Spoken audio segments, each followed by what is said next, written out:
Alright, so in this video, we're going to talk about the two sides of the brain, the emotional side and the logical side. So in these two sides of the brain, they both influence and have an effect on the other. So if you're emotionally dysfunctioning or you haven't properly repaired your emotions, this is going to have an effect on your logical functioning or the logical side of your brain. So it's important to monitor both sides and make sure that both sides of the brain are balanced. Both sides aren't balanced and aren't strengthened, you may face some mental dysfunction and not even realize what's going on. So let's talk about the different ways in which you can train these sides of the brain. The right side of your brain, you can train it by watching TV, film, being more empathetic with others, cartoons, animated film, arts. This type of stuff brings out the creativity in you, and it keeps your imagination, curiosity, your empathy level, and it keeps this side of the brain functioning properly. And when we neglect our emotions, this is what causes us to be logically dysfunctioning. So say as black people, we tend to not function logically simply because we haven't dealt with our emotions or haven't properly repaired our emotions from all the exploitation that we experience. From seeing people that look like you every day in the media getting murdered in cold blood or locked up in chains, all this type of stuff has an effect on the emotional side of your brain. And when you don't cater to it or don't recognize it, this will have an effect on your logical functioning. So when we get to a point to where we can extract a lot of these emotional experiences or feelings, then we can get to a proper state of functioning. So like this would mean like learning more about your culture, the history of your culture, the environment in which you currently live in, and the history of the environment in which you currently live in. Learning more about the root cause of your emotional dysfunction is the best way to start learning how to repair that emotion. So that would mean learning about this capitalistic system, learning about the economy, and learning about what took place back in the 60s and what we were doing that actually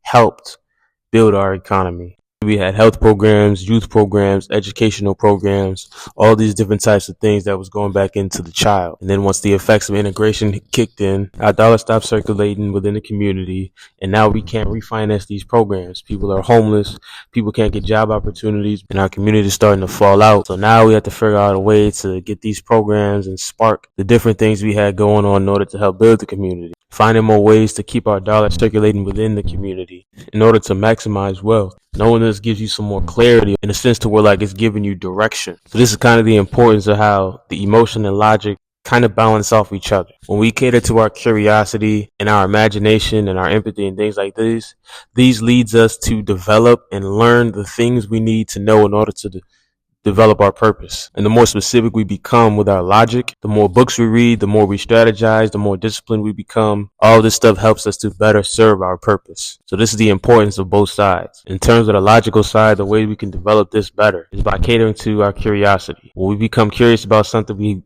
have to go figure out what that thing is. And in the process of figuring that thing out, we ask more questions and we have to get more answers to these questions. Taking the time to answer your questions, to execute the information that you develop. This is how you develop critical thinking skills and discipline.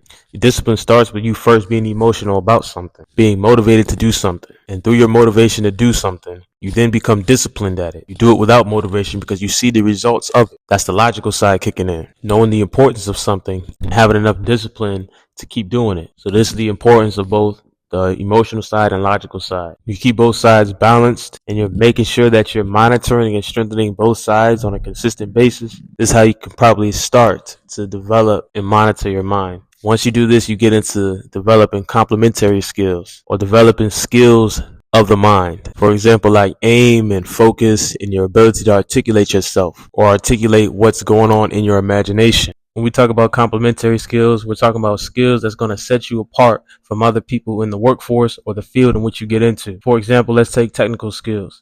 In technical skills, these are just skills that can only be used in a certain environment in which these technical skills are required, and they can't be used anywhere else. So they can only shine bright from within the technical field or industry in which you use that skill. So now when we talk about complementary skills are skills that you hone and develop on your own. Then you bring these skills into the workforce or in any environment that you happen to get yourself into. So complementary skills are skills that are used to hone your natural skills into something that can benefit you in one way or another. So natural skills would be like working out every day.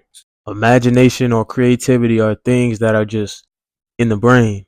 But when you take that imagination or that creativity you have and then train your ability to articulate yourself. This will be a complementary skill, and it can be used in any aspect of life or any environment that you get into. Ways you can improve your complementary skills are writing, drawing, even playing golf or pool to work on your aim and focus.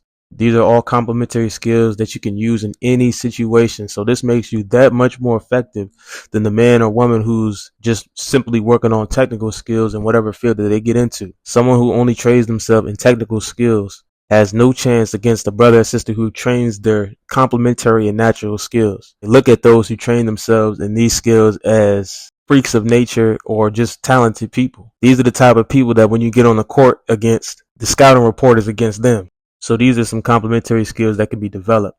It's a matter of figuring out who you are as a person, or rather figuring out what natural gifts you have and developing the skills necessary to articulate or manifest those gifts. These are the importance of complementary skills. I'll see y'all in the next video. Peace.